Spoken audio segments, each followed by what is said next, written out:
شماره 8 ییلدیز کولتور. همسر این بازیگر قدیمی پروفسور ساواش کولتور نام داره که متاسفانه در سال 2016 از دنیا رفته. شماره 7 آلپرسال دیران. این بازیگر که در سال 2009 عشق کوتاهی رو با هازال کایا تجربه کرد، در سال 2013 تصمیم به ازدواج با بازیگری به نام پینار تونجگیل گرفت. اما این زوج در سال 2019 توی یه جلسه 3 دقیقه‌ای به صورت توافقی از هم جدا شدن تا لطمه‌ای به دوستیشون وارد نشه. شماره 6 سرکان آلتونوراک. سرکان معتقده که همیشه در روابطش ناموفق بوده. اون در سال 2010 یه رابطه کوتاه مدت 3 ماهه رو با بازیگر ترک آهو یاتو تجربه کرد. بعد از اون در بین سالهای 2012 تا 2016 اسمش در کنار بازیگرایی مثل نور فتاحلو، ازگی مولا و آیچا ارتوران شنیده شد و در حال حاضرم گویا کسی توی زندگی این بازیگر نیست. شماره 5 هومیرا آکبای. این خواننده و بازیگر پیشکسوت تا به حال 5 بار ازدواج کرده. اولین ازدواج هومیرا در سن 18 سالگی و با شخصی به نام هالوک آشکین بود. دومین ازدواجش در 19 اکتبر 1971 با بازیگری به نام فیکرت هاکان بود که زندگی مشترک این زوج 30 روز بیشتر دوام نداشت. هومیرا در سال 1972 برای 3مین بار با شخصی به نام میتهات بیگات ازدواج کرد. این ازدواج طولانی ترین رابطه هومیرا بود که 7 سال طول کشید و حاصل اون پسری به نام سادیک بود. ازدواج 4م اون در سال 1981 با کارگردانی به نام اومر کاوور بود و در نهایت از سال 1999 تا سال 2001 ازدواج ناموفق دیگه‌ای رو با یک پیانیست آمریکایی به نام جیمی سیسرو تجربه کرد. متاسفانه تنها پسر این خواننده در سن 47 سالگی و به دلایل نامعلومی از دنیا رفت.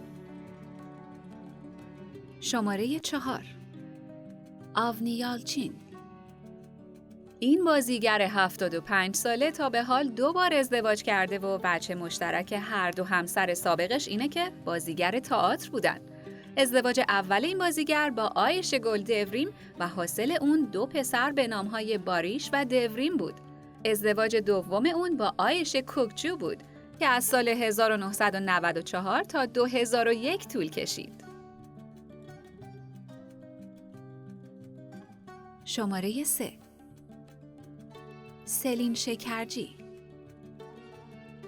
سلین به تازگی به آخرین رابطه خودش با مجری معروف ابراهیم سلیم که 7 ماه هم بیشتر از شروعش نگذشته بود خاتمه داد و در حال حاضر کسی توی زندگیش نیست.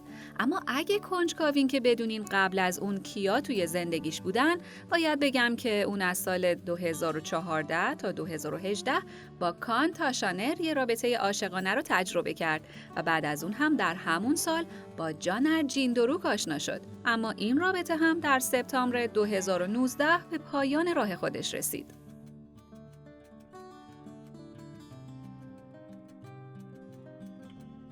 شماره 2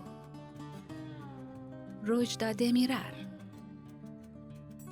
روژدا بعد از تجربه چند رابطه ناموفق با مربی بدنسازی به نام ارهان اونال، موزیسیانی به نام دیرین کازار و تاجر معروفی به نام مهمدین چرلر، در نهایت در سال 2019 با والیبالیست تیم فنرباغچه اولاش کیاک رابطه عاشقانه‌ای را شروع کرد.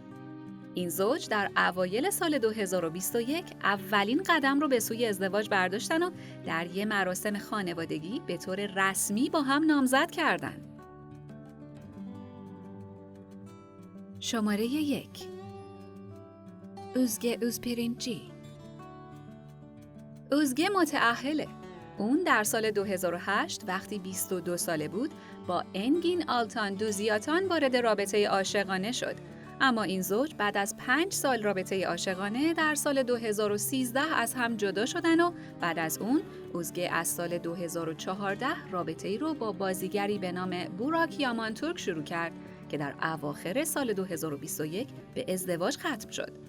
چون اوزگه قبل از ازدواج باردار بود، در نتیجه بعد از ازدواجشون دخترشون مرجان خیلی زود به جمعشون اضافه شد.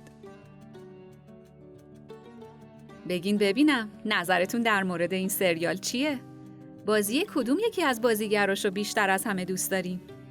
نظراتتون رو برای ما بنویسین و این ویدیو رو لایک کنین و برای دیدن داغ‌ترین ویدیوها از سینما و تلویزیون ترکیه حتما کانال لنز رو دنبال کنین.